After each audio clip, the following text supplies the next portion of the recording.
Bonsoir à toutes et à tous et bienvenue à l'Université de Mons pour cette nouvelle soirée cycle Univers.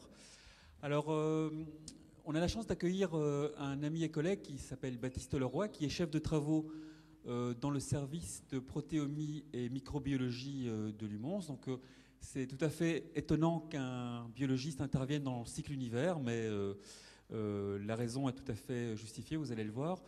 En fait, le service dans lequel travaille Baptiste participe depuis une dizaine d'années à un projet européen qui s'appelle Melissa et qui est vraiment connecté à tout ce qui est préparation du vol habité sur Mars. Je ne vais pas vous dévoiler le sujet de la conférence. Baptiste, tu es ici évidemment chez toi. Bienvenue. Et je te passe tout de suite la parole avec grand plaisir. Oui, on m'entend? C'est bon, jusque dans le fond aussi? Ok, merci beaucoup Francesco pour l'invitation d'abord et puis pour ce petit mot gentil d'introduction. Merci à vous tous d'être là aujourd'hui. Effectivement, je suis biologiste, je travaille à l'Université de Mons et mon laboratoire, qui est le laboratoire de protéomique et microbiologie, a la chance de participer à un projet spécialement enthousiasmant qui est le projet Melissa que je vais essayer de vous présenter aujourd'hui en une petite heure. Alors, le projet Melissa a pour but de permettre d'un jour envoyer des gens dans l'espace pendant une durée relativement longue. Alors les adeptes du cycle Univers probablement en savent plus que moi sur l'espace. Moi, je participe uniquement à trouver un moyen d'emmener des gens jusque-là tout en les gardant vivants. Le but, évidemment, est qu'ils arrivent vivants et qu'ils puissent revenir. Donc aujourd'hui, on ne parlera pas des projets un peu fous qui ont émergé ces dernières années de télé-réalité ou de voyages aller simple vers Mars. Aujourd'hui, on parle de science et on parle d'envoyer de façon responsable des gens dans l'espace, loin, pendant longtemps. Alors comment y arriver? D'abord, il faut repartir un petit peu de l'historique de l'exploration spatiale. Je ne vois rien du tout de mon écran quand je suis ici, donc je vais tricher un petit peu. Et donc on va repartir des bases. Donc, depuis toujours, l'homme a voulu aller voir plus loin. Ça a été vrai sur Terre, puis ça a été vrai dans l'espace. Et donc, c'est déjà en 1957 qu'on a commencé à vouloir envoyer des objets dans l'espace. C'était la période de la guerre froide, de la compétition entre les États-Unis et l'URSS pour savoir qui serait le premier à aller plus loin dans l'espace. Et donc, à cette époque, il y a eu énormément de moyens qui ont été investis dans cette exploration spatiale. Et donc, avec beaucoup de moyens, évidemment, on va rapidement plus loin. Et donc, par exemple, l'exploration spatiale, on peut considérer qu'elle a commencé avec Sputnik 1, et juste après, quelques semaines après, avec le lancement de Sputnik 2, et déjà, un être vivant avait été envoyé dans l'espace. C'est cette fameuse chienne, Laika, dont vous avez peut-être déjà entendu parler. C'était effectivement une réalisation extraordinaire. Éthiquement, c'est un petit peu plus limite, puisque Laika n'a évidemment pas survécu au voyage et est décédée quelques heures ou quelques jours, c'est pas très clair, après le lancement de Sputnik 2 à cause d'un manque d'oxygène ou d'un excès de CO2 ou d'une température dans la cabine trop élevée. Donc, l'espace n'est pas un environnement où l'on peut facilement survivre. C'était déjà un enseignement de ce lancement de Sputnik 2. Dans l'espace, il est nécessaire que l'on adapte l'environnement pour pouvoir y survivre. Alors, rapidement, on a tout de même envoyé un homme dans l'espace. Lui, il a survécu. On avait déjà un petit peu amélioré les conditions des vols spatiaux.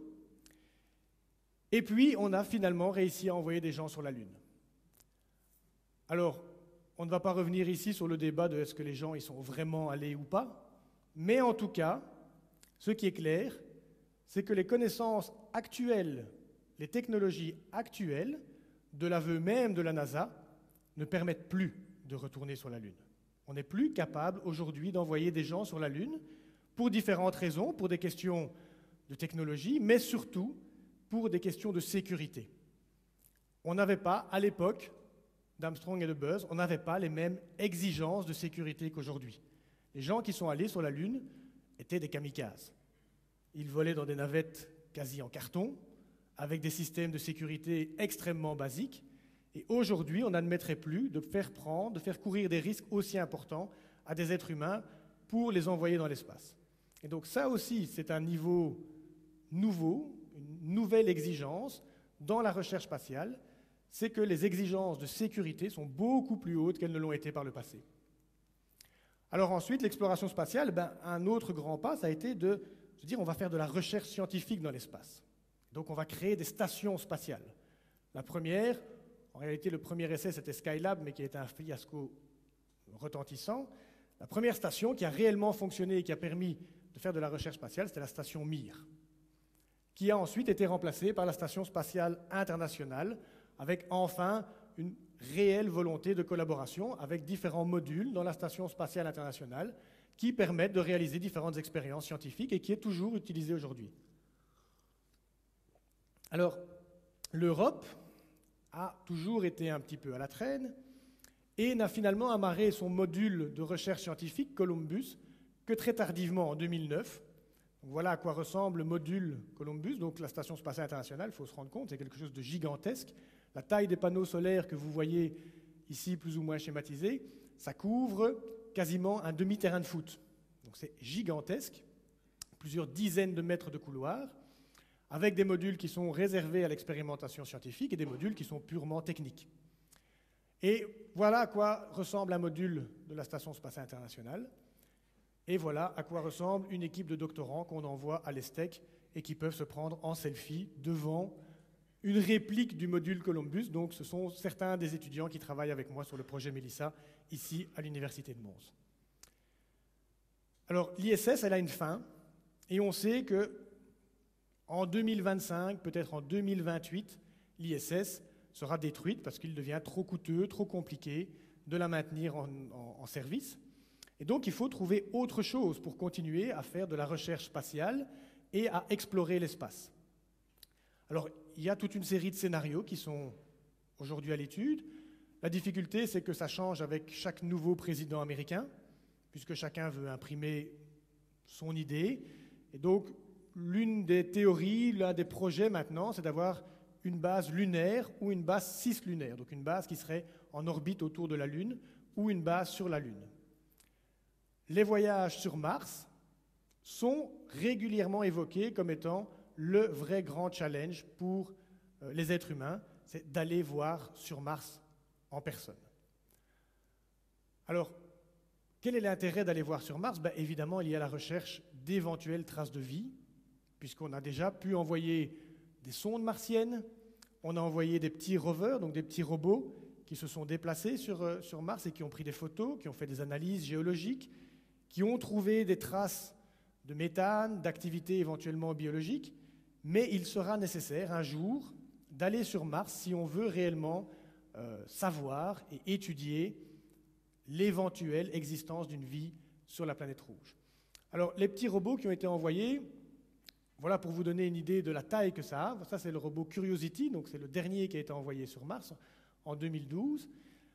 Voilà les 3 générations de robots. Donc le premier type, Sojourner, qui a été envoyé sur Mars, ça c'est Opportunity, donc son grand frère, et puis Curiosity, vous voyez la taille que ça a, c'est assez petit finalement, donc c'est des objets assez légers, et ce n'est que récemment qu'on a réussi à effectivement les poser sur Mars, avec tout de même un certain succès, puisque par exemple Opportunity, qui a été envoyé en 2004, continue aujourd'hui son petit bonhomme de chemin sur Mars, et continue à régulièrement envoyer des photos et des clichés. Si vous voulez avoir quelques images, eh bien, sur le site de la NASA, vous pouvez trouver régulièrement des mises à jour, des images prises par ces petits robots à la surface de Mars. Alors voilà le type d'image que ces robots peuvent prendre. C'est très joli, mais c'est un peu court pour déterminer si effectivement il y a de la vie sur Mars. Le robot peut être équipé d'un certain nombre d'équipements, mais finalement, on ne va pas aller beaucoup plus loin en envoyant de nouveau des robots, des rovers sur Mars. Si on veut un jour savoir s'il y a de la vie sur Mars et étudier les cycles géologiques sur Mars, il faudra y aller en personne. Alors, pour info, je n'ai aucune idée de comment cette photo a pu être prise par Curiosity lui-même, mais c'est le premier selfie sur Mars. Donc c'est trop tard. Si vous vouliez faire le premier selfie sur Mars, c'est raté.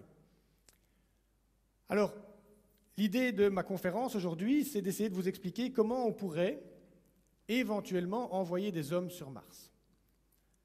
Pour cela, il faut d'abord définir les besoins de l'homme. Que doit-on emporter avec soi pour qu'un équipage survive ? Je vous ai dit, on n'est pas dans les scénarios de télé-réalité où les gens s'entretuent pendant le voyage. On est dans un scénario où on veut que l'équipage survive et soit en bonne santé pendant le voyage sur Mars.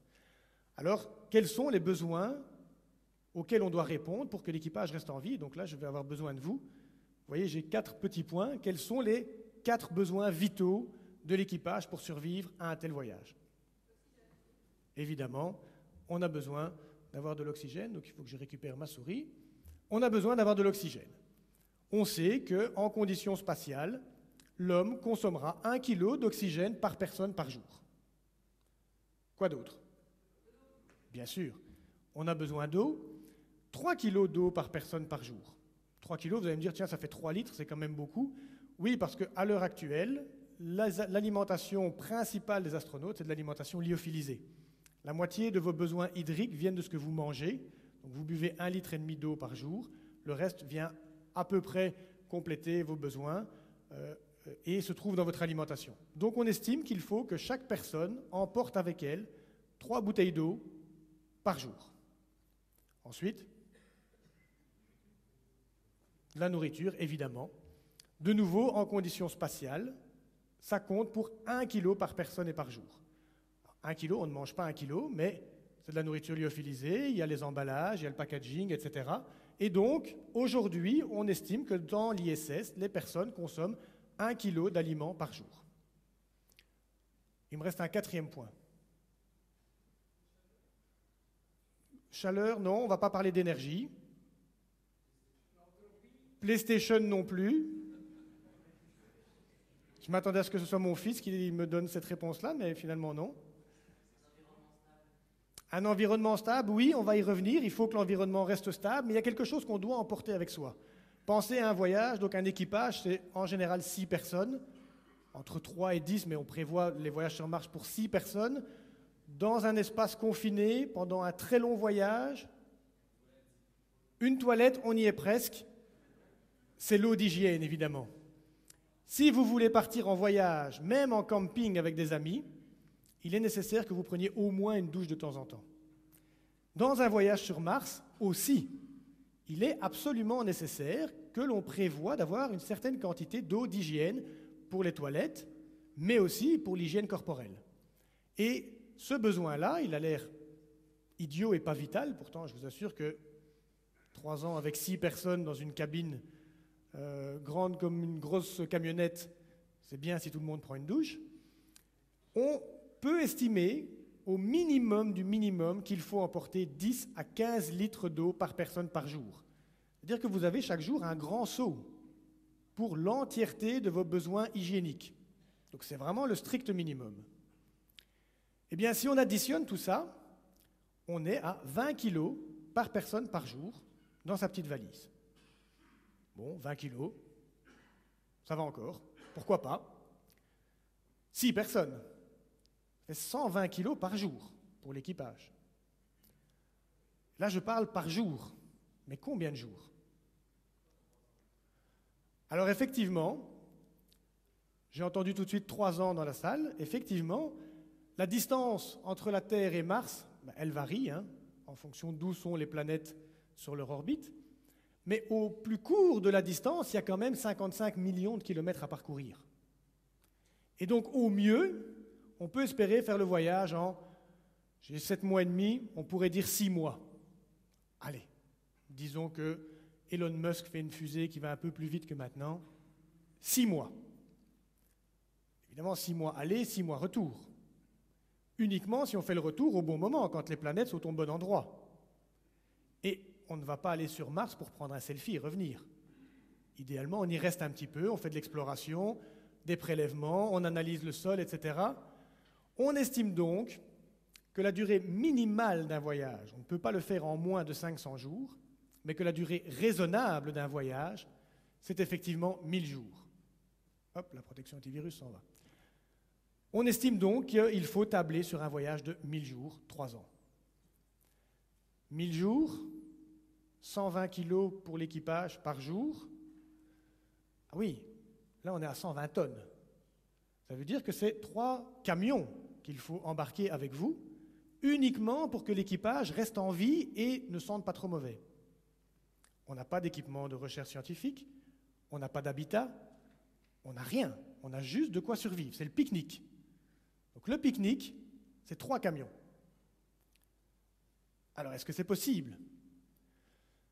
Le poids à envoyer dans l'espace, ça représente une limite technique. On n'est pas capable d'envoyer tout ce qu'on veut dans l'espace. Les meilleurs lanceurs aujourd'hui, donc j'ai adapté mon slide très récemment, puisque Elon Musk vient de démontrer que SpaceX est capable d'envoyer 60 tonnes dans l'espace. Il a envoyé sa Tesla personnelle il y a quelques jours, quelques semaines. C'est effectivement un bond gigantesque dans la capacité technique à envoyer des matériaux dans l'espace. Regardez où on en était avant, on était plutôt autour de 25 tonnes. Donc, Madia, il y a encore 2 semaines, précisait plus ou moins 25 tonnes. On a fait un bond gigantesque. 65 tonnes, c'est énorme. Mais attention, 65 tonnes, c'est en orbite basse, c'est pas sur Mars. Il y a encore les 55 millions de kilomètres à parcourir. Donc sur Mars, la Falcon Heavy, donc la plus grosse fusée actuellement disponible, n'est capable d'envoyer que 17 tonnes. Ça veut dire que pour le pique-nique, il faut quasiment envoyer 10 Falcon Heavy, juste pour le pique-nique. Alors cette limite technologique, on peut se dire, oui, mais ça va être...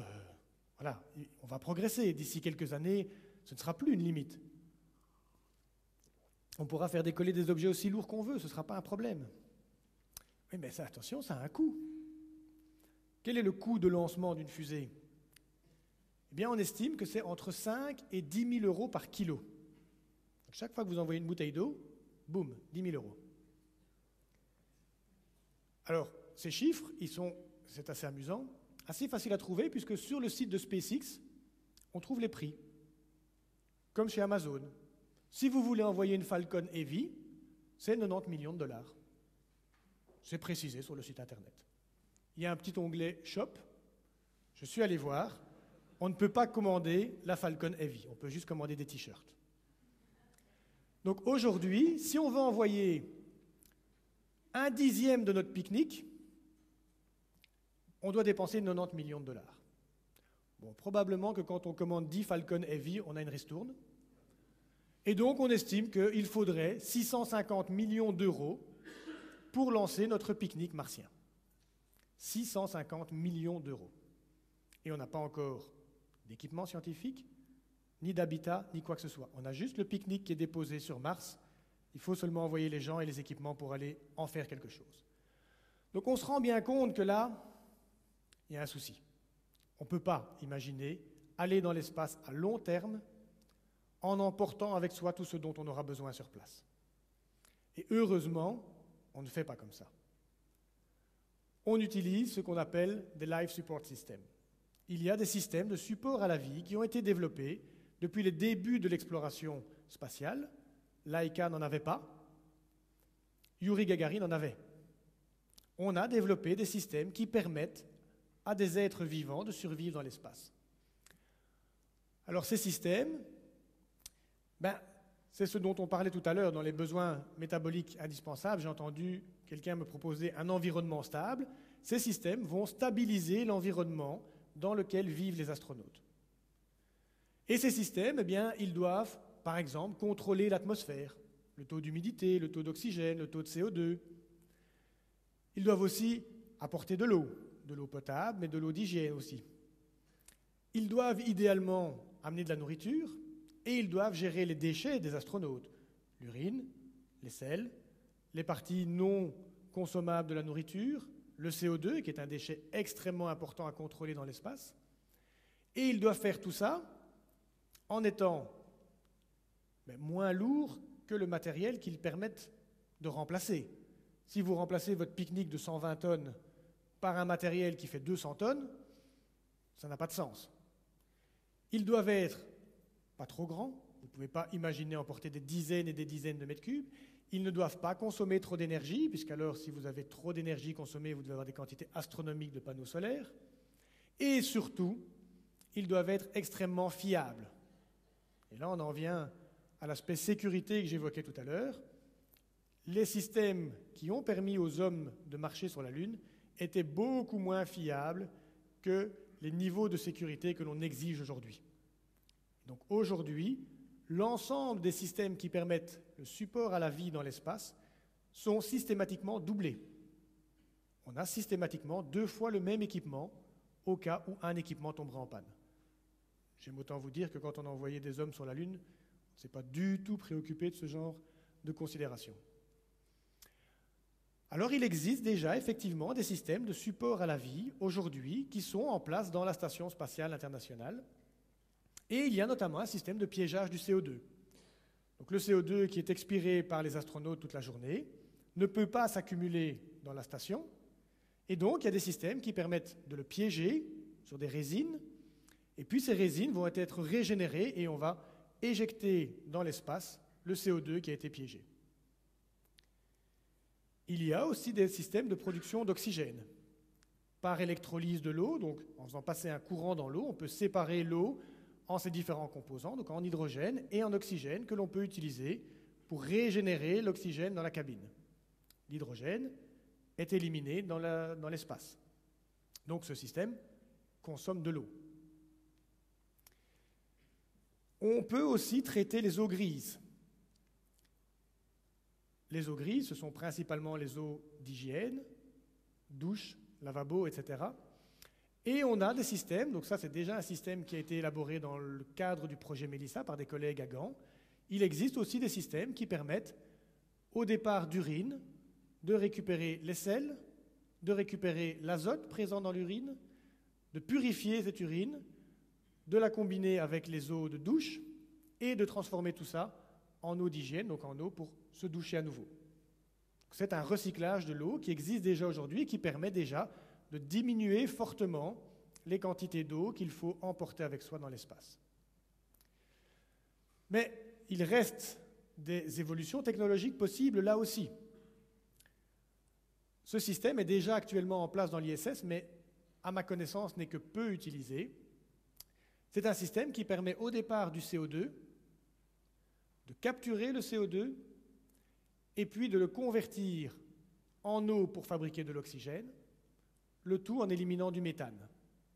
Ce système électrochimique est très performant, mais à nouveau, on rejette du méthane. Donc si on rejette quelque chose de notre boucle de régénération, ça veut dire qu'il faut faire rentrer quelque chose dans le système.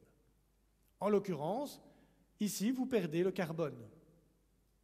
Le carbone qui est expiré sous forme de CO2 par les astronautes, vous le perdez dans l'atmosphère, donc ça veut dire que vous perdez quoi? La source de carbone, l'alimentation des astronautes. Ce système nécessite donc d'être régulièrement ravitaillé en nourriture. Et le ravitaillement, sur Mars, n'est pas possible. Si on veut donc avoir un système qui soit réellement autonome, un life support system qui soit réellement autonome, il est nécessaire de produire de la nourriture. Aujourd'hui, dans l'espace, nous n'avons pas de système autonome, nous avons des systèmes qui permettent de limiter la quantité de matières premières à embarquer, mais qui a besoin d'être en permanence ravitaillé. Dans l'ISS, il y a régulièrement des cargos, tous les 2 à 3 mois, il y a des cargos qui font l'aller-retour et qui fournissent les astronautes en matériel technique, mais aussi en nourriture, en eau qu'ils ont gaspillée, etc. Pour aller plus loin, et donc pour aller sur Mars, les chercheurs de l'ESA, et également en Chine, et également à la NASA, travaillent sur des life support systems qui permettraient de produire de la nourriture. Donc essayent de développer un système avec recyclage de la matière organique. Un système qui serait capable de piéger le CO2, de produire de l'oxygène, de traiter l'eau pour la régénérer et la re-rendre potable, et en même temps de produire de la nourriture, et tout ça au départ des déchets des astronautes. Alors, à votre avis, c'est quoi le système qui permet déjà aujourd'hui de faire tout ça? Les plantes, les végétaux, le système qu'on cherche, c'est un écosystème. Sur la Terre, tous les jours, cela se fait pour nous sans que nous nous en rendions compte. Tous les jours, le gaz carbonique est piégé, de l'oxygène est produite, de l'eau est purifiée par les plantes et de la nourriture est produite par la photosynthèse. Ce dont on a besoin pour survivre dans l'espace, c'est de la terre en fait. On a besoin d'embarquer avec soi un petit bout de terre pour survivre dans l'espace. Et c'est sur cette conclusion que les chercheurs de l'ESA, il y a maintenant 30 ans, ont développé le projet Mélissa. Ils se sont dit, si on veut un jour aller loin dans l'espace et y rester durablement, il faut que l'on produise nous-mêmes l'ensemble des choses dont on a besoin et il faut que l'on recrée un écosystème. C'est comme ça qu'est né le projet Mélissa. L'écosystème qui a servi de modèle est l'écosystème lacustre. Dans un écosystème tel que celui-là, vous avez des poissons qui sont finalement votre équipage, qui produisent en permanence du CO2 et qui consomment l'oxygène produit par les plantes et les plantes pour se nourrir. Les rejets des poissons s'accumulent dans le fond de l'étang, dans des zones où il n'y a plus d'oxygène et où se déroulent des processus de fermentation. La matière organique va être dégradée par des bactéries de manière à reconstituer les différents éléments qui permettent à la photosynthèse d'avoir lieu. Quels sont les différents éléments qui permettent à la photosynthèse d'avoir lieu? Eh bien, des nitrates, donc de l'engrais pour les plantes, et du CO2 qui va être utilisé lors de la photosynthèse. Entre la matière organique et la photosynthèse, il y a différentes étapes réalisées par différentes bactéries qui permettent à la photosynthèse de s'effectuer. Les plantes, à elles seules, ne sont pas capables de dégrader la matière organique. Elles ont besoin d'un certain nombre d'intermédiaires qui sont les bactéries. Et c'est pour ça qu'un biologiste vient faire une conférence dans le cycle univers. Voilà la boucle Mélissa, telle qu'elle a été imaginée par les chercheurs de l'ESA. Cette boucle, elle est constituée de 5 compartiments. L'équipage, qui produit donc des déchets, et du CO2. Le CO2 est considéré comme un déchet. Alors les déchets dont on parle, ce sont essentiellement les restes de nourriture, mais c'est aussi l'urine et idéalement les sels. Ces bactéries, dans le premier compartiment, on va avoir des bactéries qui vont dégrader cette matière organique et transmettre le produit de cette dégradation à un second compartiment occupé par un autre groupe de bactéries, je vais y revenir sur tout ça plus en détail dans une minute, qui va également poursuivre la dégradation de la matière organique. Un troisième bioréacteur va être occupé par des bactéries dites nitrifiantes qui vont, elles, produire les nitrates, donc l'engrais, dont ont besoin les organismes photosynthétiques pour produire de l'oxygène, de la nourriture et en même temps purifier l'eau. On a nos 3 besoins principaux qui sont donc rencontrés grâce à l'utilisation de ces bactéries. Alors, on va aller voir un petit peu plus en détail ce qui se passe dans chacun de ces compartiments. Et on va commencer par le premier compartiment, donc la fermentation anaérobique. C'est ce qui se passe en gros dans un compost, ou, c'est peut-être plus facile à s'imaginer, dans une usine de biométhanisation. On parle beaucoup de la biométhanisation aujourd'hui, c'est le même principe. En absence d'oxygène, des bactéries vont prendre la matière organique, les déchets de plantes, la matière organique qui est dans l'urine, les sels, et vont dégrader cette matière organique et produire du CO2. Dans une usine de biométhanisation, c'est à peu près la même chose, sauf qu'on va jusqu'à la production de méthane. Dans l'espace, on ne veut pas produire de méthane. C'est beaucoup trop dangereux, c'est un gaz beaucoup trop inflammable, et aucun des life support systems qui sont à l'étude aujourd'hui n'envisage la production de méthane. Mais donc, si on ne produit pas de méthane, on arrête notre usine de biométhanisation à cette étape, où on a du CO2, très bien, c'est ce dont on a besoin pour la photosynthèse, mais aussi, ici il est indiqué acide acétique, des acides gras volatiles. Les acides gras volatiles, c'est ce qui a une mauvaise odeur dans les stations d'épuration. C'est ce qui sent mauvais quand votre beurre n'est plus frais et est devenu rance. C'est de l'acide butyrique. Ce sont des résidus de fermentation, c'est-à-dire de la matière organique que les bactéries n'ont pas réussi à utiliser et qu'elles rejettent sous forme d'acide gras volatile. Dans notre système, qui est une boucle, on ne peut pas autoriser un seul composé à s'accumuler. Et donc, il faut faire quelque chose de cette matière organique qui n'est que partiellement dégradée. Et c'est pour ça qu'il y a le second compartiment, occupée par une bactérie qui s'appelle Rhodospirillum rubrum, qui est une bactérie rouge, très jolie, sur laquelle on travaille beaucoup dans le laboratoire, et j'y reviendrai un petit peu plus tard. Alors cette bactérie, elle est tout à fait particulière. Elle fait de la photohétérotrophie. La photohétérotrophie, c'est un mot assez compliqué, mais qui finalement traduit deux choses. La bactérie utilise l'énergie lumineuse. Dans le laboratoire, on la cultive à la lumière. Donc, comme les organismes photosynthétiques, c'est la lumière qui sert de source d'énergie. Vous, votre source d'énergie, c'est du carbone organique, c'est de la matière organique. Vous mangez des plantes, vous mangez de la farine, vous mangez des animaux, vous mangez de la matière organique. Et cette matière organique vous sert de source d'énergie et de source de carbone pour grandir, pour réparer vos os, vos muscles, etc. Cette bactérie-ci ne se sert de la source de carbone de matière organique que pour grandir, pas comme source d'énergie.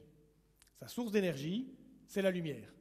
Donc cette bactérie est très intéressante pour la boucle Mélissa puisqu'elle va avoir besoin uniquement de lumière et elle va utiliser une source de carbone qui est un déchet dans la boucle Mélissa qui sont les acides gras volatiles. Elle va récupérer les acides gras volatiles, l'acide acétique, l'acide butyrique, et elle va s'en servir comme source de carbone pour croître, pour produire de la biomasse.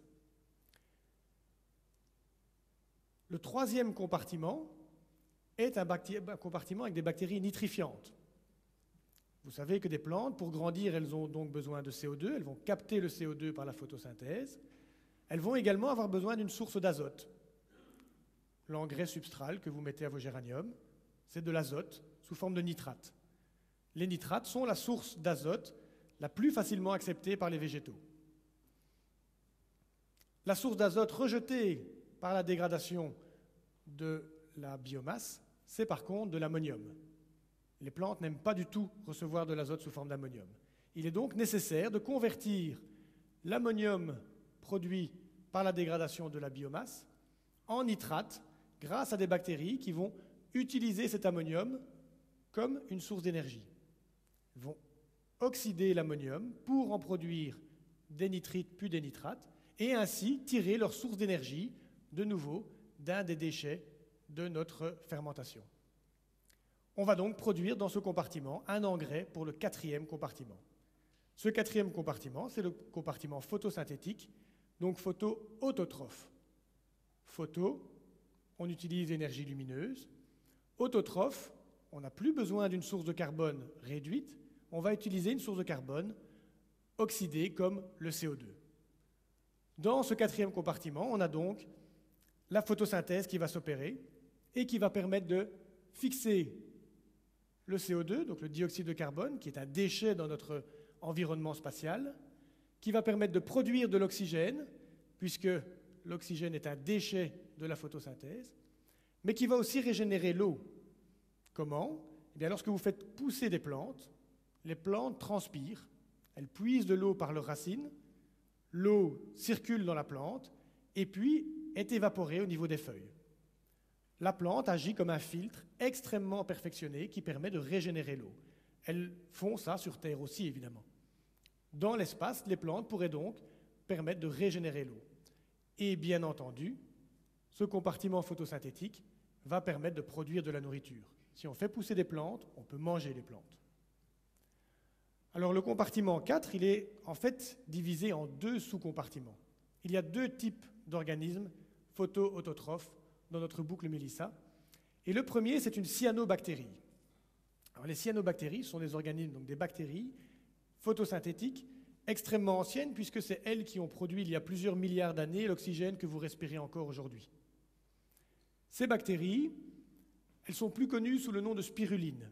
Si vous avez déjà été voir un diététicien et que vous voulez faire des régimes, souvent on conseille d'utiliser ce genre d'aliments comme un complément alimentaire parce que c'est extrêmement riche en nutriments essentiels, en protéines, en acides nucléiques. Donc c'est un complément alimentaire qui a une très grande valeur nutritionnelle.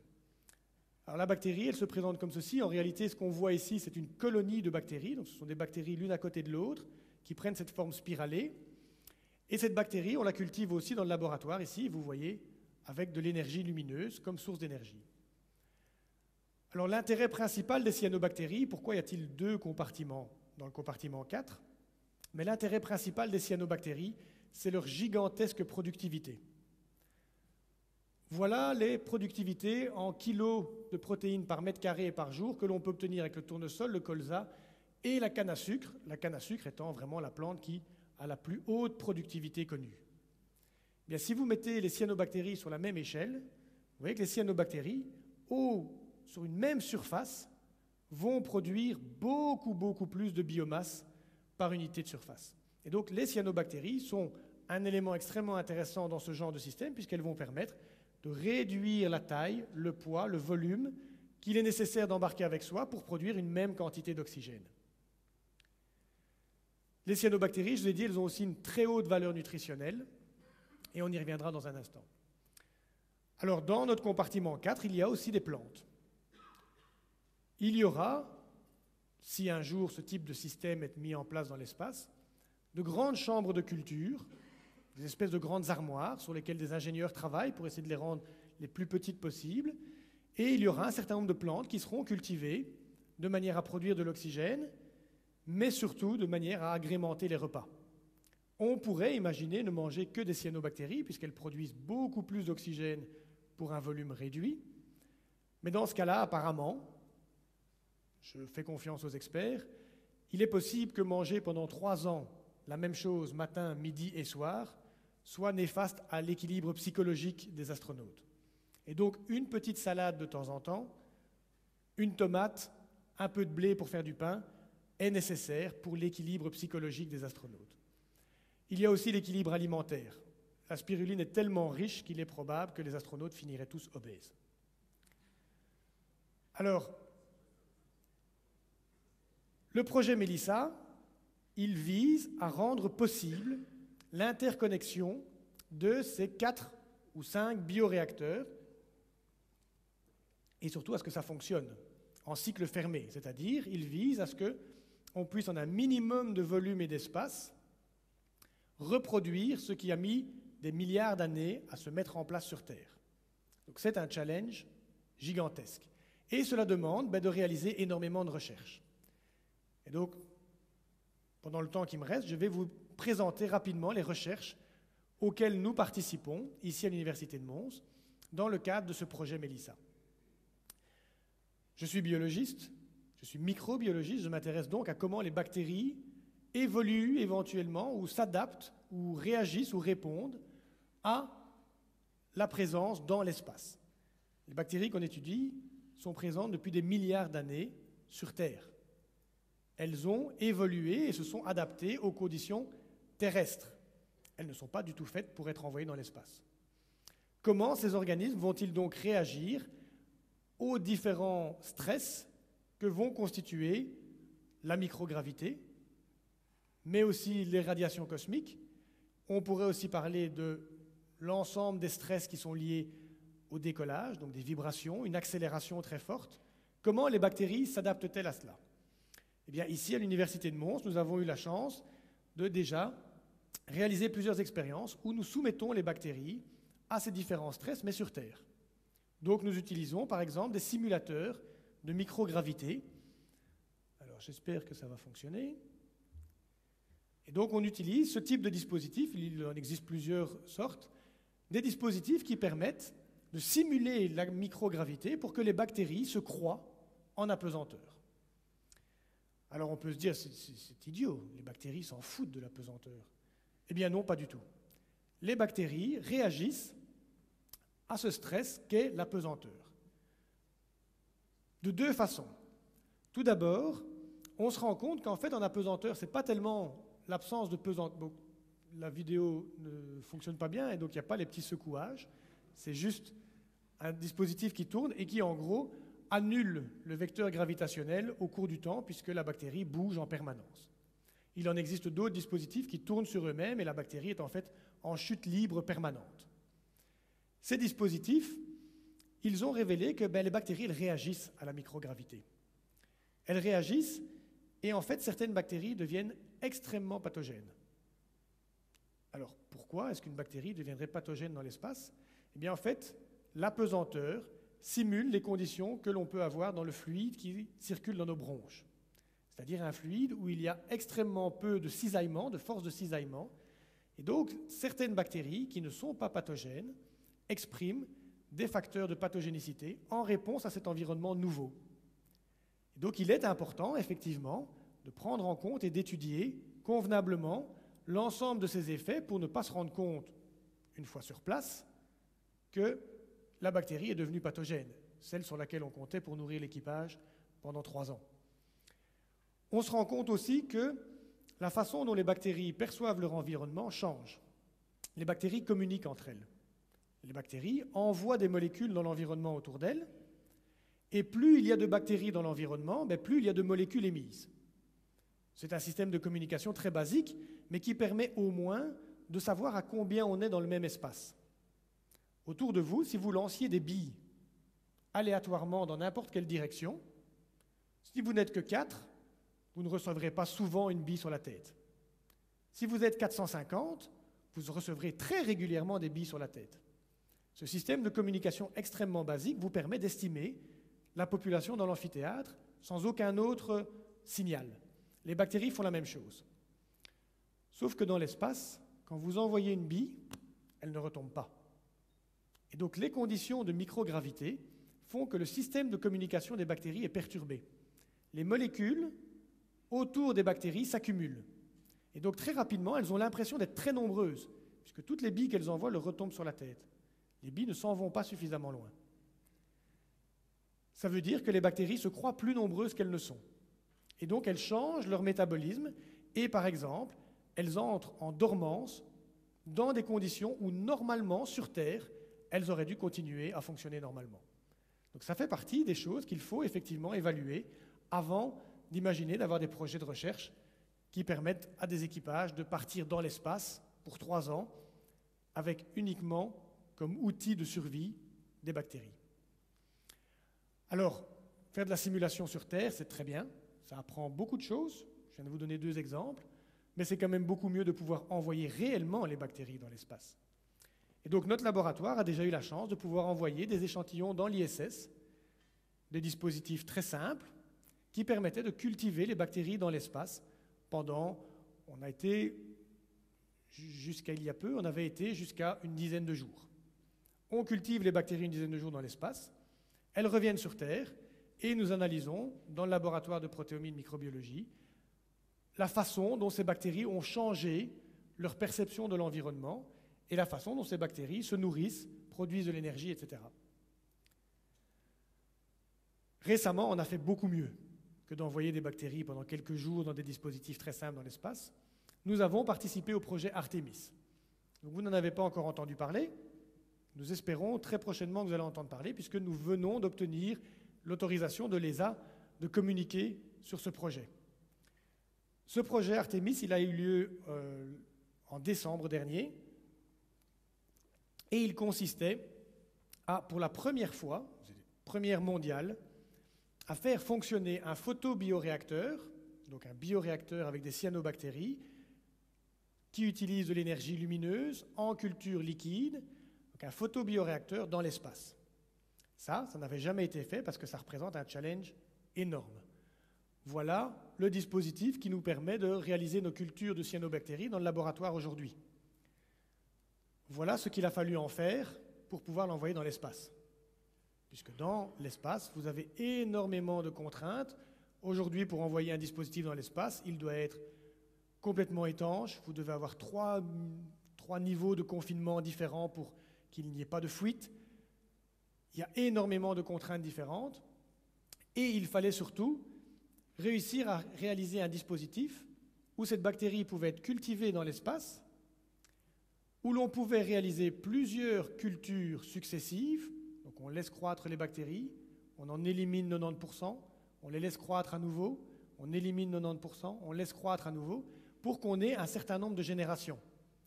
Puisque jusque-là, on avait étudié les stress sur un temps très court, pas la façon dont les bactéries allaient s'adapter au stress. Il était nécessaire pour ça d'avoir des cultures à long terme. Et donc nous avons participé à cette expérience qui a été, le leader de l'expérience, c'est le SCK-CEN de Moll, Nous participons aussi à cette expérience avec Polytech Clermont-Ferrand. Et le challenge principal était dans cette expérience de gérer la séparation des liquides et des gaz. Donc, vous imaginez une culture de bactéries qui produit de l'oxygène. On voit très vite, si on n'agite pas la culture, des petites bulles de gaz se former sur les parois du vase qu'on utilise pour cultiver la bactérie. Ces petites bulles de gaz, quand vous agitez, pouf, elles remontent, elles sont éliminées. On sépare très facilement les gaz des liquides sur Terre. Oui, mais dans l'espace, c'est nettement plus compliqué. Voici une autre petite vidéo, dès que ma souris se réveille. Non. Une autre petite vidéo qui vous montre de l'eau qui bout sur Terre à gauche et puis dans l'espace. À gauche, quand l'eau bout, le gaz s'évacue de l'eau. Dans l'espace, le mélange eau-gaz ne se sépare pas. Le gaz n'est pas plus léger que l'eau dans l'espace, puisqu'il ne pèse rien.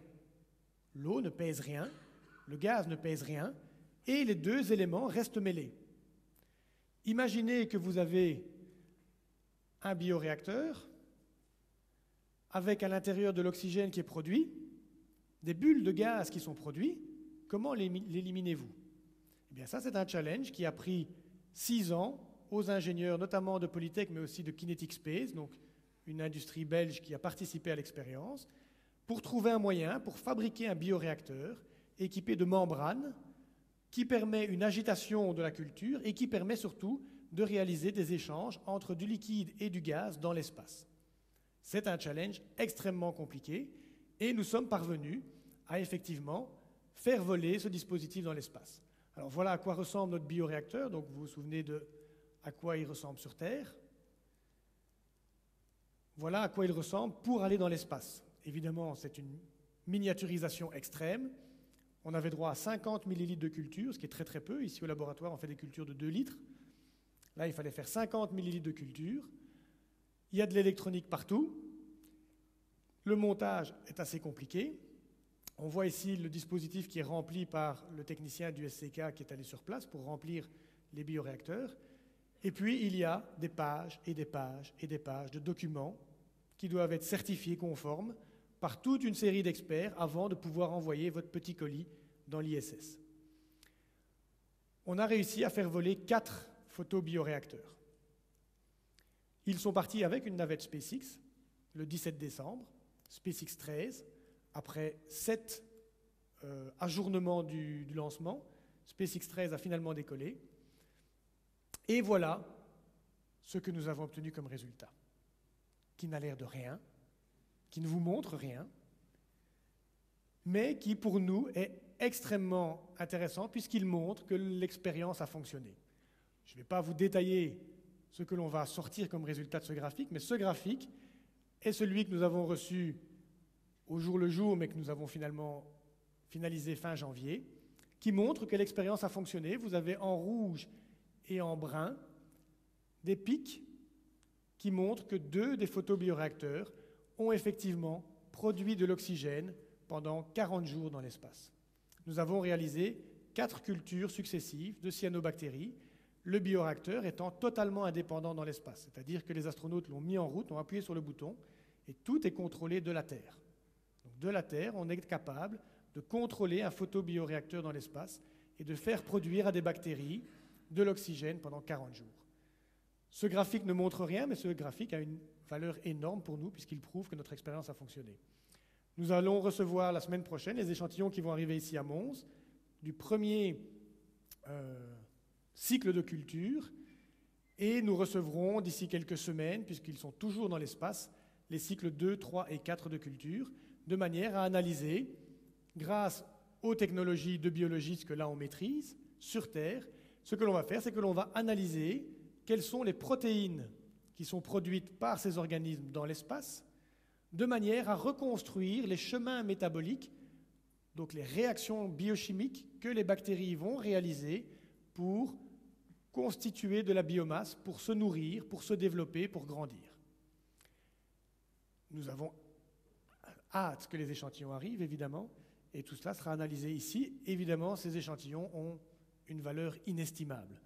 Donc ce n'est pas le genre d'échantillon avec lequel il faut entraîner un étudiant à analyser ou à préparer des échantillons. Alors dans le projet Mélissa, on est en permanence évidemment avec plusieurs expériences en parallèle. Artemis, un bioréacteur dans l'espace, c'était prouver la capacité de produire de l'oxygène dans l'espace avec un bioréacteur. L'étape suivante, c'est de montrer qu'on est capable non seulement de produire de l'oxygène, mais aussi de recycler le CO2. Et ça, c'est l'expérience Biorat 1. Biorat 1, c'est un photobioréacteur, notre cyanobactérie, une souris. La souris produit du CO2 pour le bioréacteur produit de l'oxygène pour la souris. C'est un élément de démonstration qui a déjà été réalisé sur Terre, évidemment, mais que maintenant on veut réaliser dans l'espace.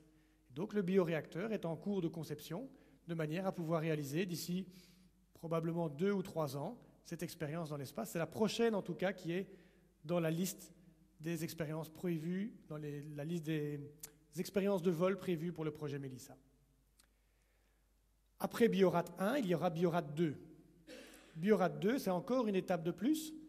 On a toujours notre cyanobactérie qui produit de l'oxygène pour une souris, mais cette fois-ci, on augmente le niveau de complexité.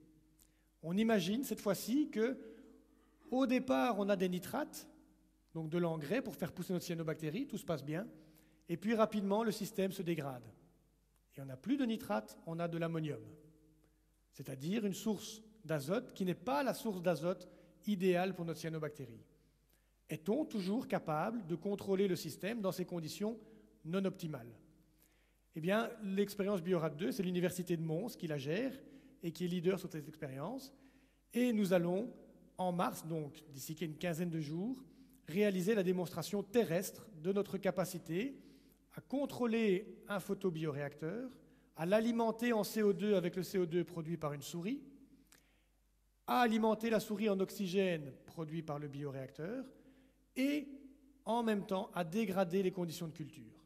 Tout ça se base sur 2 ans de travaux et d'études que l'on a réalisés dans le laboratoire pour comprendre le métabolisme de la bactérie et sa façon de réagir à un changement de source d'azote. En connaissant cette façon de réagir, eh bien on peut prédire et on peut modéliser avec des modèles mathématiques quelle sera la quantité d'oxygène qu'elle pourra produire au cours de cette dégradation des conditions. Donc, dans quelques semaines, on mettra en contact, je ne sais plus si j'ai une image là-dessus, non, on mettra en contact une souris, le réacteur, les deux seront interconnectés et la souris devra survivre pendant 30 jours avec uniquement le bioréacteur pour l'alimenter en oxygène. Alors, le projet Mélissa, il a aussi une existence terrestre et il existe à Barcelone un pilot plant, donc une boucle Mélissa qui est construite à taille réelle pour un astronaute. Donc voilà les chambres de culture de plantes, voilà les photobioréacteurs beaucoup plus grands que ceux qu'on a, plusieurs dizaines de litres. Voilà le compartiment 3. Vous voyez que tous ces équipements sont gigantesques. Évidemment, ce ne sont pas les versions miniaturisées telles que pour aller dans l'espace, ce sont des bioréacteurs d'études scientifiques qui permettent de modéliser et de comprendre le fonctionnement de chacun de ces réacteurs. Et ces réacteurs sont aujourd'hui en train d'être couplés les uns aux autres pour que la boucle fonctionne à 100% d'ici 2-3 ans à Barcelone. Alors, une question évidemment qui vient tout de suite à l'esprit, c'est « Ok, c'est bien gentil de jouer à envoyer des bactéries dans l'espace, ça coûte beaucoup d'argent, on paye des chercheurs chers et vilains pour faire tout ça. Maintenant, c'est bon quoi. Si on ne va pas sur Mars, ce n'est pas un drame. Est-ce que c'est vraiment nécessaire de faire tout ça? Ben oui, je suis profondément convaincu que c'est nécessaire de faire tout ça, parce que la recherche spatiale, de tout temps, elle a amené énormément de découvertes qui ont des applications terrestres. Je vais vous donner quelques exemples ici des applications terrestres que l'on fait à l'Université de Mons et qui n'auraient pas été possibles sans le projet Mélissa. Des projets tout à fait concrets. Il y a un exemple que je ne montre plus sur Média, faute de temps, mais que j'aime toujours bien évoquer, c'est que vous aimez tous probablement le cava. Le cava, c'est un produit de fermentation. Et pour contrôler la fermentation, il y a besoin d'avoir une mesure assez précise du dioxyde de carbone qui est présent dans le cava. Eh bien, le senseur qui est utilisé par le plus grand producteur de cava en Espagne, il est issu de la recherche des ingénieurs du projet Melissa. Donc si vous buvez du cava d'aussi bonne qualité à un prix si raisonnable, c'est déjà une application du projet Melissa, et rien que pour ça, ça valait la peine. Alors, je vais tout de même vous présenter quelques projets pour lesquels l'Université de Mons a des applications terrestres. Et le premier projet, c'est le projet FASIN, sur lequel travaillent 2 de mes doctorants et qui me paraît particulièrement intéressant. Alors, ce qu'on fait, nous, notre job, c'est d'écrire ce genre de trucs bizarres. Ce genre de trucs bizarres, c'est les voies métaboliques, donc c'est-à-dire comment notre bactérie, Rhodospirillum rubrum, la rouge dans les petites fioles que je vous ai montré tout à l'heure, comment fait-elle pour assimiler des acides gras volatiles? Quels sont les chemins biochimiques qui sont empruntés par ces acides gras volatiles pour finalement fabriquer de la bactérie? C'est notre expertise ici à Mons et c'est ça qu'on étudie sur ces bactéries.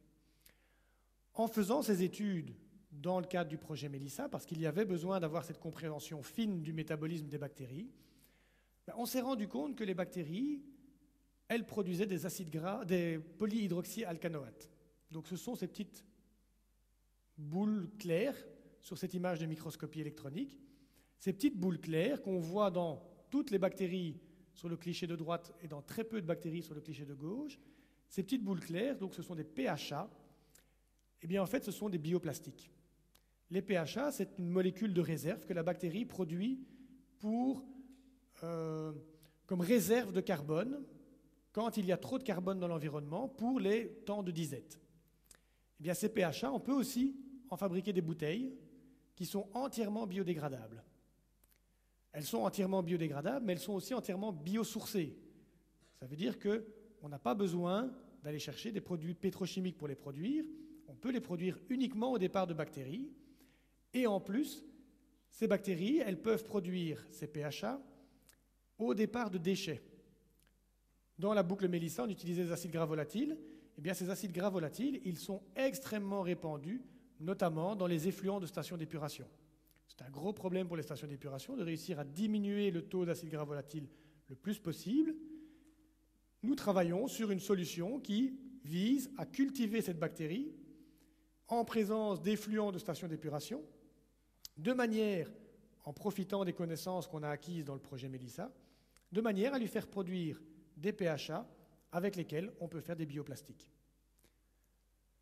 On a aussi détecté que la cyanobactérie, elle avait des effets protecteurs sur d'autres plantes. Donc si vous sprayez, donc si vous épandez cette bactérie sur des plantes, elles ont une capacité à résister à des attaques de pathogènes beaucoup plus grandes que les plantes qui n'ont pas été mises en contact de cette cyanobactérie. Probablement parce que la cyanobactérie mime un pathogène sans en être un. Et donc elle entraîne la plante à réagir à une attaque de pathogène. Donc c'est également un produit sur lequel nous travaillons, d'un biostimulant ou d'un phytostimulant grâce à ce type de cyanobactérie. Et c'est de nouveau une connaissance qu'on a acquise grâce au projet Melissa. De nouveau, Rhodospirillum rubrum, donc ma petite bactérie préférée, on s'est rendu compte, donc il y a différents scénarios dans le projet Melissa. Certains voudraient qu'on consomme une partie de la biomasse produite dans le deuxième compartiment, d'autres ne voudraient pas. Bref. Mais en tout cas, on a analysé les propriétés nutritionnelles de cette bactérie. Et lorsqu'on a analysé ces propriétés nutritionnelles, on s'est rendu compte qu'elle avait un effet hypocholestérolémiant, donc qui fait diminuer le cholestérol, extrêmement puissant. On a donc fait des essais, ici à Mons et au SCK-CEN, à Mol, et on a donné à des souris soit une alimentation classique, soit une alimentation enrichie en Rhodospirillum rubrum. Et on se rend compte que si le bon cholestérol ne bouge pas du tout, le mauvais cholestérol disparaît après seulement 10 jours d'une alimentation composée à seulement 10% de cette bactérie. Donc cette bactérie a un effet largement plus efficace contre le cholestérol que les bénécols et autres machins qui éventuellement arrivent à faire réduire le cholestérol de 5 ou 10%. Donc là, il y a une application terrestre extrêmement intéressante qui est aujourd'hui évidemment brevetée et qui est à l'étude pour maintenant déterminer donc je pense que vont démarrer à Maastricht des essais sur l'homme d'ici quelques semaines, et nous allons, dans le laboratoire, essayer de détecter quelle est la molécule présente dans la bactérie qui a cet effet. Pour le moment, tous les tests ont été faits sur des bactéries entières. Il serait beaucoup plus intéressant de pouvoir travailler sur une molécule isolée, parce qu'il y aurait moins d'effets secondaires potentiels. Et donc voilà encore une recherche ou une application qui n'aurait pas eu lieu sans la recherche spatiale. Alors il y a aussi des initiatives qui visent à utiliser Arthrospira platensis contre la malnutrition. Donc Arthrospira platensis, c'est notre cyanobactérie qui a une tellement haute productivité, qui est en plus très facile à cultiver, mais surtout, je vous l'ai dit, c'est un complément alimentaire extrêmement intéressant. On estime que quelques dizaines de grammes par jour permettraient de totalement solutionner tous les problèmes de malnutrition enfantine, par exemple en Afrique. Et donc, il y a des projets où nos collègues, ici c'est Felice du SCK, Felice qui a d'ailleurs fait sa thèse de doctorat ici, vont implanter des fermes de culture de cette cyanobactérie dans des villages en Afrique, de manière à essayer de développer une culture de ce produit sur place, de façon tout à fait autonome par les gens sur place, de manière à ce qu'ils produisent eux-mêmes ce complément alimentaire, qui sinon serait totalement hors de leur portée financière, évidemment.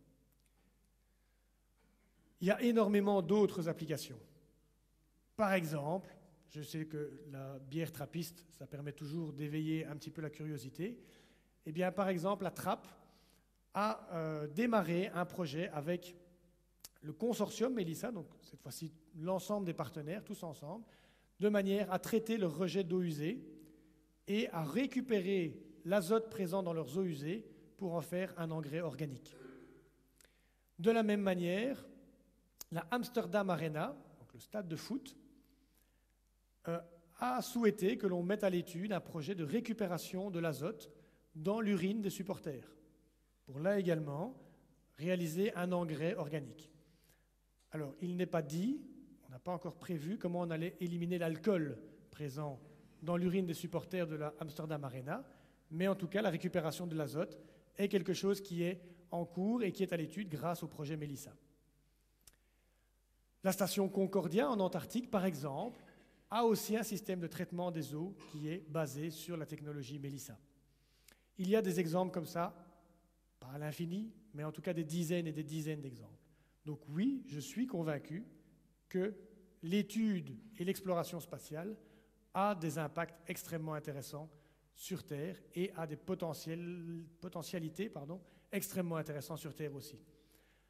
Un autre élément qui est très intéressant dans le projet Mélissa, c'est qu'il permet de faire venir des gens dans des conférences scientifiques, d'intéresser des jeunes à la biologie, et par exemple, c'est un projet que je présente très régulièrement aux journées maths sciences où des élèves du secondaire viennent écouter des scientifiques, et c'est un projet qu'il est très facile de présenter à des jeunes qui pourraient éventuellement être intéressés par les études scientifiques. Donc c'est aussi un projet qui permet de facilement communiquer sur la science et d'intéresser les gens à la science. Alors évidemment, c'est un projet extrêmement pluridisciplinaire. Ce n'est pas du tout un projet que l'Université de Mons porte toute seule. Il y a de nombreux partenaires partout en Europe. Et on espère qu'il y aura des jeunes intéressés de prendre la relève grâce à ce genre d'expérience scientifique. Si vous voulez plus d'informations, il y a des sites internet de l'ESA qui permettent d'avoir un peu plus d'informations. Ils ne sont pas toujours super bien faits et super à jour, mais en tout cas, il y a ce type d'informations. Et je vous remercie pour votre attention. Et je serai ravi de répondre à vos questions.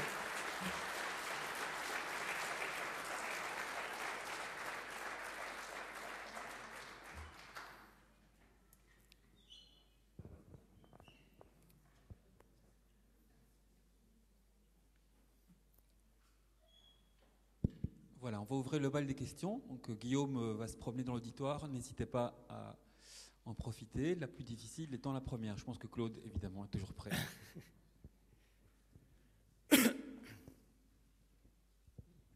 Voilà, tout d'abord, merci Baptiste pour cet exposé. C'était vraiment super intéressant. Deux questions qui n'ont pas grand-chose à voir l'une avec l'autre. C'est les radiations sont un grave problème pour l'homme dans l'espace.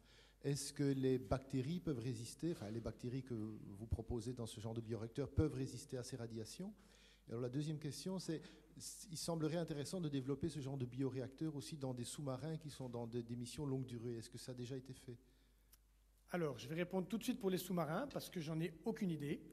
Je suppose que c'est des choses qui pourraient effectivement avoir aussi un intérêt. Je dois bien avouer que je n'en ai pas la moindre idée. Pardon?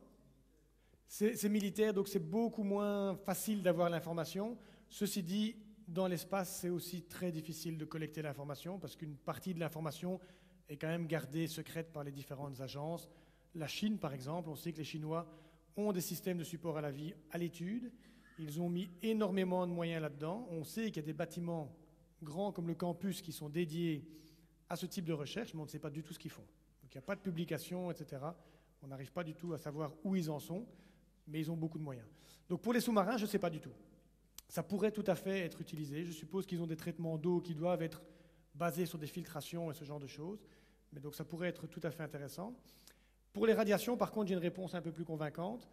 Donc dans les expériences, dans les simulations qu'on fait sur Terre, on a aussi étudié l'effet des radiations cosmiques, notamment avec le SCK-CEN qui est très bien équipé pour simuler toute une série de radiations, puisqu'ils ont les sources qui permettent d'émettre à peu près tout et n'importe quoi. Et donc, on a notamment appris que c'est la cyanobactérie, qui n'est pas sur Terre supposée être, on appelle ça radio-résistante. Il y a des bactéries qui sont championnes de la radiorésistance. Elle n'est pas censée être radio-résistante, donc elle n'avait jamais été étudiée pour cela. Et en fait, elle a une tolérance gigantesque à ce genre de radiation, notamment, on pense, probablement grâce à ces pigments photosynthétiques qui permettent de gérer les stress dus aux radicaux libres. Et donc, il n'était pas attendu, mais finalement, il est explicable qu'elles aient, en tout cas celle-là, une grande radiorésistance. Pour les autres bactéries, c'est toujours quelque chose qu'on doit étudier. Donc, pour les bactéries nitrifiantes, par exemple, là, c'est un petit peu plus compliqué, parce que ce sont des bactéries qui doivent toujours être cultivées à deux, puisque l'une produit le substrat de l'autre. Et donc, on va probablement, dans le courant de l'année, les soumettre à des tests de radiation et voir comment elles se comportent. La chose la plus importante pour ce type de choses et de stress, c'est effectivement le stress ponctuel, mais il y a aussi l'adaptation à long terme. Et donc, on sait, par exemple, Rhodospirillum rubrum, ça fait un moment qu'on l'étudie, on s'est rendu compte que si on la plaçait dans des conditions de culture qui sont toujours les mêmes, comme c'est supposé être le cas dans le projet Mélissa, eh bien, en fait, il y a des réarrangements du génome qui s'opèrent. Et la bactérie, finalement, s'adapte beaucoup plus vite qu'on ne croit. Et donc, il est intéressant d'avoir des études à long terme pour comprendre, dans ce genre de système extrêmement contrôlé, où on est supposé avoir des conditions qui sont tout le temps les mêmes, de suivre l'adaptation des organismes, parce qu'en fait, ils évoluent très très vite.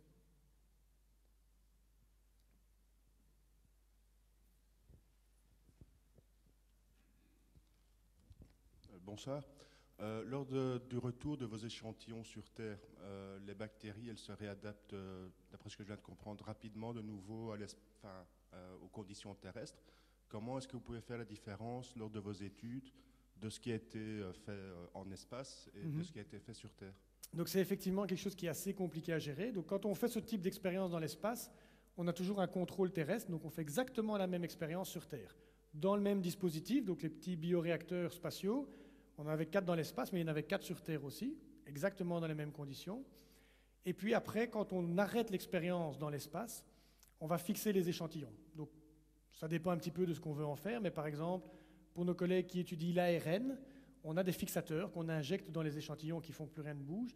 Nous, on congèle tous nos échantillons à moins 80 degrés, de manière à ce que la bactérie ne puisse plus se diviser, ne puisse plus métaboliser et reste figée dans l'état où elle était dans l'espace.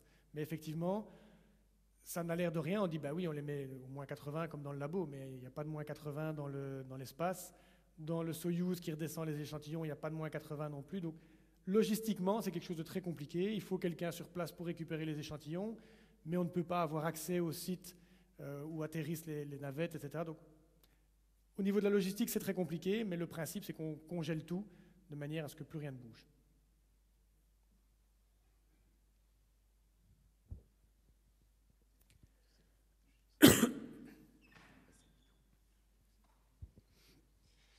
Oui, en tant que biologiste, j'aimerais bien avoir votre avis. Elon Musk voudrait terraformer Mars. Oui. Est-ce que pour vous, c'est un scénario plausible au niveau d'un point de vue biologie, est-ce que c'est tout à fait possible, plutôt que de préparer une logistique lourde, c'est plutôt de préparer le terrain à l'avance pour en arriver au même, mais que quand l'espèce humaine arrive, si elle arrive un jour, ce soit plus présentable et moins risqué que cette situation-ci. À mon avis, c'est une excellente idée. C'est tout à fait possible. Il faut juste qu'on ait 500 millions d'années devant nous. Si on est prêt à patienter 500 millions d'années, à mon avis, oui, on peut le faire. Je pense qu'on a déjà commencé à terraformer Mars, puisque dans les rovers qu'on envoie, il est clair qu'on a déjà envoyé des bactéries sur Mars. Malgré tout ce que dit la NASA, que les éléments arrivent stériles sur place, on sait très bien que rien n'est stérile. Tout était censé être stérile dans Mir et dans l'ISS. En fait, il y a de la moisissure partout.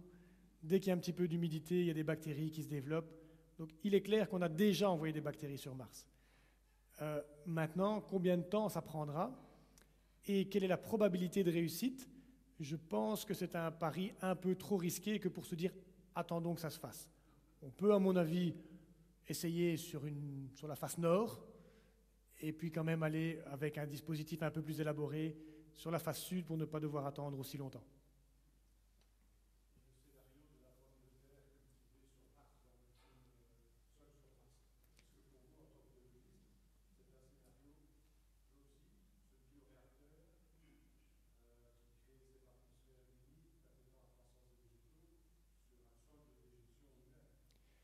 Alors, je n'ai pas vu Seul sur Mars, malheureusement.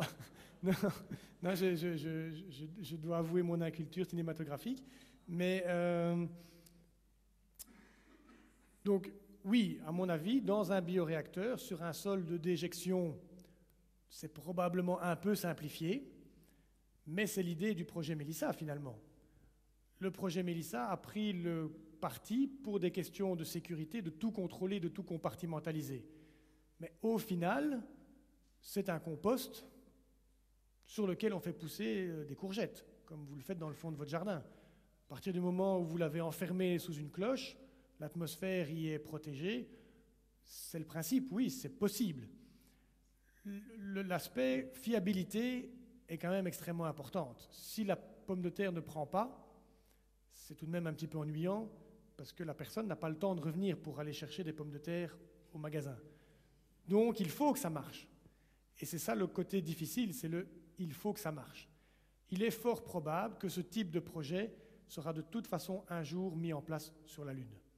Parce que sur la Lune, on peut tout faire comme si, on a toutes les contraintes, on a toutes les difficultés, mais on peut revenir facilement s'il y a un problème. Donc je n'imagine pas que l'on teste ça à taille réelle sur Mars, j'imagine qu'on le testera à taille réelle sur la Lune.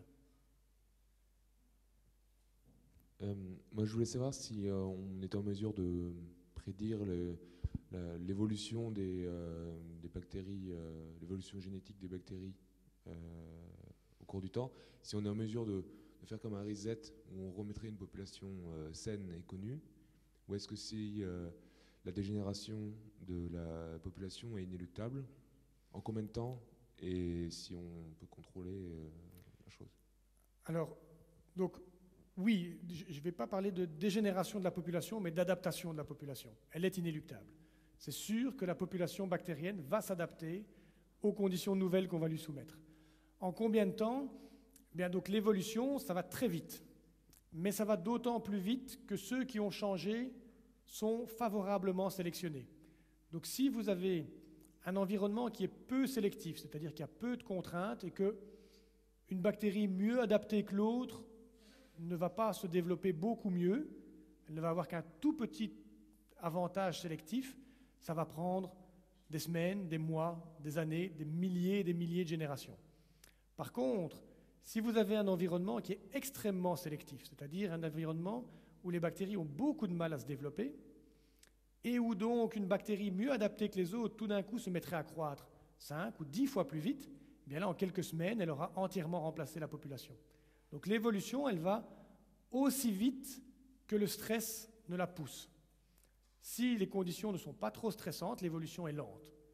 Si vous contrôlez bien les conditions, et c'est ça l'objet de toute cette ingénierie qu'il y a derrière le procédé, c'est de contrôler suffisamment bien les conditions pour que le stress soit limité et que donc la population bactérienne ne se modifie pas trop vite. Après, il faut effectivement essayer d'être capable de prédire dans quelle direction va aller l'évolution, mais ça c'est très difficile et ça dépend très fort des contraintes. Donc il est nécessaire de tester, par exemple dans l'espace. Là, notre culture qui a pour la première fois subi plusieurs dizaines de générations dans l'espace, on va pouvoir étudier effectivement est-ce qu'il y a eu une modification dans un sens qu'on aurait pu prédire ou pas. C'est des questions auxquelles on doit encore répondre. Vous avez parlé de miniaturisation. Je m'attendais à ce que vous incluiez aussi des critères de rendement énergétique dans vos bactéries et vous n'en avez pas parlé. Est-ce que c'est parce que ce n'est pas un problème ou parce que sinon il y a un risque d'échauffement de tout votre système? Alors, je n'en ai pas parlé parce que c'est une question qui me dépasse un petit peu et qui est le job des ingénieurs de Clermont-Ferrand. Donc effectivement, sur les graphiques que je vous ai présentés tout à l'heure, ce que l'on mesure aussi, c'est l'activité photosynthétique. Et donc, dans quelle mesure la bactérie est aussi efficace à capter l'énergie solaire ou l'énergie lumineuse sur Terre que dans le bioréacteur. Et dans le bioréacteur sur Terre que dans le bioréacteur dans l'espace. Donc toutes ces mesures permettent effectivement de vérifier les performances de nos bactéries dans l'espace. Et une des bonnes nouvelles qu'on a déjà par rapport à cette expérience dans l'ISS, c'est que les ingénieurs donc, ont déjà des modèles mathématiques qui permettent de prédire avec telle quantité d'énergie lumineuse, on produit telle quantité d'oxygène. On sait déjà que ces modèles mathématiques qui ont été développés sur Terre fonctionnent dans l'espace et sont tout à fait capables de prédire ce que les bactéries ont produit comme oxygène dans l'espace. Donc, a priori, d'après les premiers résultats, qui doivent encore être confirmés, il semble qu'effectivement l'efficacité énergétique des bactéries soit conservée, en tout cas à ce moyen terme, donc quelques dizaines de générations, à ce moyen terme dans l'espace. Mais donc oui, tous ces procédés, le but de toutes ces recherches qu'on fait, c'est aussi de les modéliser mathématiquement le plus finement possible, de manière à pouvoir bien connaître et bien comprendre à telle quantité d'intrants, quel qu'il soit, de l'énergie lumineuse, une source de carbone, etc., correspond une telle quantité d'activité métabolique, de biomasse produite, d'oxygène produit, etc. Tout ça est quantifié très finement. J'ai une petite question, pas forcément en rapport avec ça, mais vous pouvez peut-être me répondre. J'ai lu un bouquin écrit par Julia Enders qui parle de toutes les bactéries que l'homme a dans son intestin et qui participent à la vie de l'homme. En réalité, il y a tout un écosystème et aussi un rapport avec le cerveau, etc. Et la question que je me posais, c'était si cet écosystème qui paraît simple, enfin simple, je schématise, hein, de recycler les déchets et de fabriquer des choses en cercle fermé, l'homme possède aussi tout plein d'écosystèmes en lui pour réaliser sa digestion, etc. Et si c'est compliqué pour des bactéries sélectionnées là, de savoir comment elles vont réagir dans l'espace avec la microgravité et avec les bombardements solaires, comment est-ce qu'on arrive à gérer tout ce milieu bactérien qu'on a en soi? Parce que pour que ce truc soit utile, il faut que les hommes survivent et sans leur milieu bactérien, ils ne survivent pas. Donc est-ce qu'il y a des équipes qui regardent, qui étudient tout ça? Oui, parce que finalement, un homme, on ne l'a jamais envoyé si loin, on ne l'a jamais envoyé là-bas, donc on ne sait pas comment il va réagir parce qu'on est beaucoup plus près du Soleil. Donc il y a beaucoup plus d'attaques sur leur milieu bactérien propre. Voilà. Oui, donc il y a effectivement déjà des études qui ont été faites sur la réaction de la flore intestinale à des séjours dans l'ISS. Donc ce qu'on a de mieux pour le moment, c'est l'ISS. Et il y a quand même des astronautes qui ont passé, je ne sais plus c'est quoi le record, mais je pense que le record de séjour dans l'ISS, c'est 460 jours ou quelque chose comme ça. Donc il y a quand même un type qui est resté presque 1 an et demi là-haut. Et donc oui, il y a des études qui ont été faites sur la flore intestinale et la façon dont elle évolue, dont elle change et dont elle est touchée par notamment les radiations.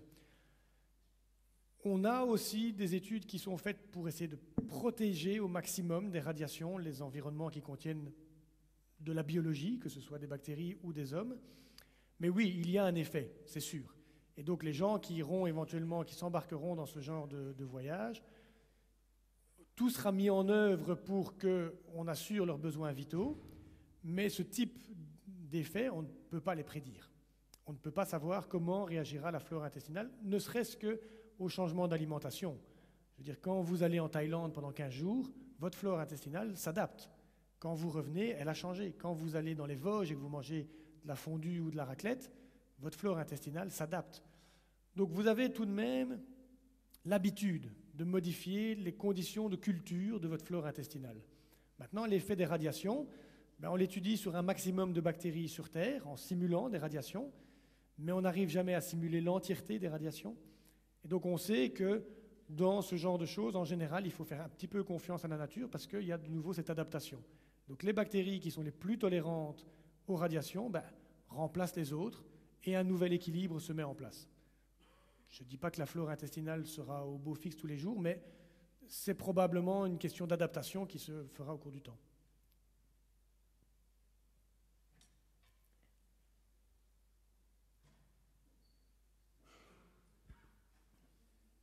Moi, j'avais une question. Je n'ai pas bien compris. Donc, tu expliquais qu'en Espagne, il y a une boucle complète. Mais quel est le lien entre la boucle complète et tous les essais que vous faites dans les parties des réacteurs? Donc, la boucle complète, c'est un démonstrateur terrestre. Donc, impossible de faire voler un truc pareil. C'est gigantesque, ça prend la moitié de l'auditoire. C'est un modèle d'étude scientifique. Donc, qui permet de modéliser très finement, de prévoir quels sont les rendements énergétiques de chacun des réacteurs. Donc, il y a des capteurs partout. Il est impossible aujourd'hui d'imaginer miniaturiser ça pour le mettre dans l'ISS. Par contre, ce qu'on peut miniaturiser pour le mettre dans l'ISS, c'est des petits éléments ensemble. Donc, un bioréacteur qui produit de l'oxygène pour une souris. Il faut environ 2 litres de bioréacteur pour produire l'oxygène pour une souris. Donc ça, c'est quelque chose qu'on est capable de faire voler aujourd'hui dans l'ISS. Le démonstrateur terrestre, il doit démontrer la capacité de connecter les 4 compartiments avec un compartiment consommateur, donc c'est des rats pour le moment à Barcelone, les 5 compartiments ensemble, et de le faire fonctionner à long terme. On ne peut pas non plus imaginer tester ça dans l'ISS pendant des mois, des années.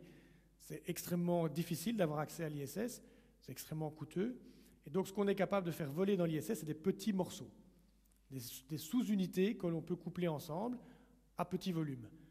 Barcelone a pour objectif de démontrer la faisabilité du projet sur un long temps, au moins une année complète de fonctionnement en circuit complètement fermé. Avec d'autres objectifs aussi, notamment d'analyser l'effet des micropolluants. Donc c'est quoi les micropolluants? C'est par exemple les hormones qui seraient émis dans l'urine des astronautes. C'est des médicaments qu'ils prendraient. Donc imaginez, vous prenez un médicament parce que vous êtes malade, les antibiotiques, ils se retrouvent dans la boucle Mélissa. Évidemment, catastrophe. Comment on fait pour que les antibiotiques soient dégradés?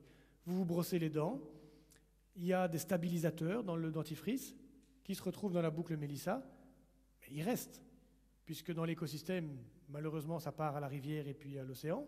Donc on n'a pas encore complètement fini de les polluer, mais on est en train. Dans la boucle Mélissa, on voit ces aspects-là beaucoup plus rapidement, évidemment, puisque le volume est beaucoup plus petit. Et donc, il est nécessaire d'avoir un démonstrateur terrestre qui permette de mesurer le fonctionnement de ce dispositif à long terme et d'éventuellement observer une dérive du procédé. Dernière question? Oui.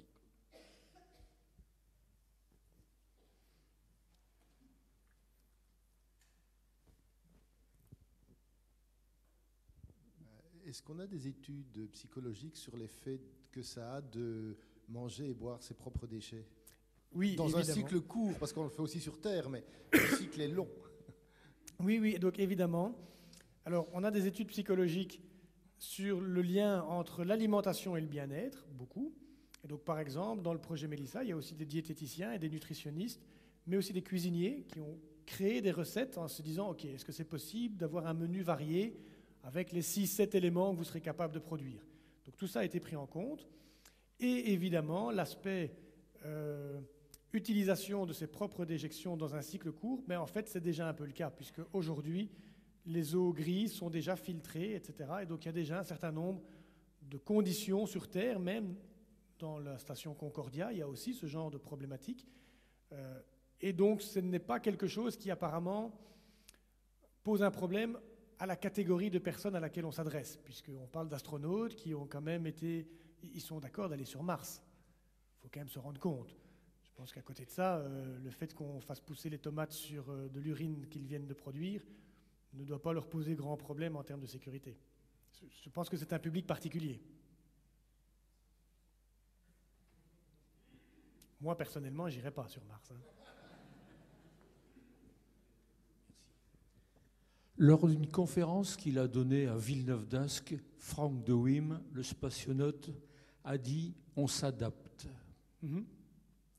La question était de savoir si le fait de reconsommer de l'eau venant de ses propres déchets était quelque chose de bloquant pour le cerveau. Il a répondu « on s'adapte ». Oui, je pense qu'effectivement, ils sont conditionnés à se dire c'est le prix à payer pour participer à ce genre d'aventure extraordinaire. Je pense que les marins qui partaient à la découverte du Nouveau Monde devaient aussi se retrouver confrontés à des contraintes logistiques assez désagréables. Voilà, il y a une catégorie d'hommes qui est faite pour faire ce genre de choses. J'en suis pas forcément.